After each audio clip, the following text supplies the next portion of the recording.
மற்றும் பரபரப்பான மந்திரி. ஒரு கிராமத்தில் பழைய வீடு ஒன்று இருந்தது.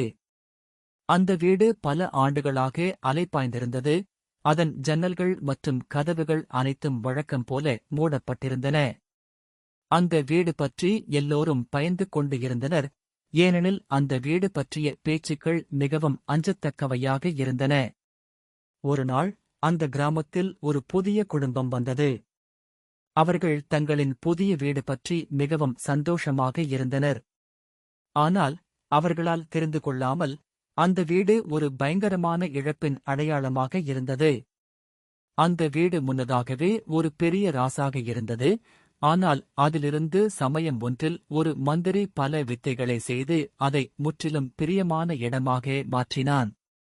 ஒருநாள் அந்த மந்திரி வீட்டில் மாயமாய் காணாமல் போனான். எனவே அந்த வீடு அந்த மந்திரியின் பரபரப்பான ஆவியுடன் பழையதாக மாறியது.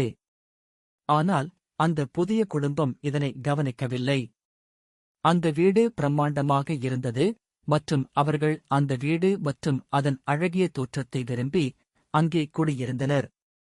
முதலாவது இரவில் அந்த குடும்பம் அந்நிலையின் வண்ணத்தை பத்தி குறித்துக் கொண்டிருந்தபோது அவர்கள் வீடு முழுவதும் சில பரபரப்பான சபதங்களை, இருள் பரவி வரும் படிவங்களை மற்றும் ஆபத்தான சத்தங்களை கேட்டனர்.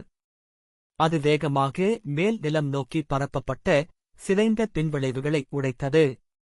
முழு வீடு முழுவதும் சந்தன வாசனைகள், நடக்கின்ற செங்கற்கள், புடைப்பு வழியில் உள்ள ஒலி மற்றும் இடைவிடாமல் கழிவுகள் இருந்தன.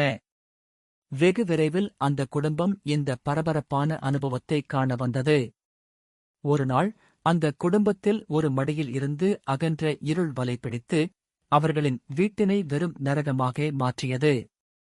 மோரல்: மர்மமான இடங்களுக்கு செல்லும்போது அதன் பின்னணி பற்றி ஆராய்ந்து கவனமாக இருக்க வேண்டும்.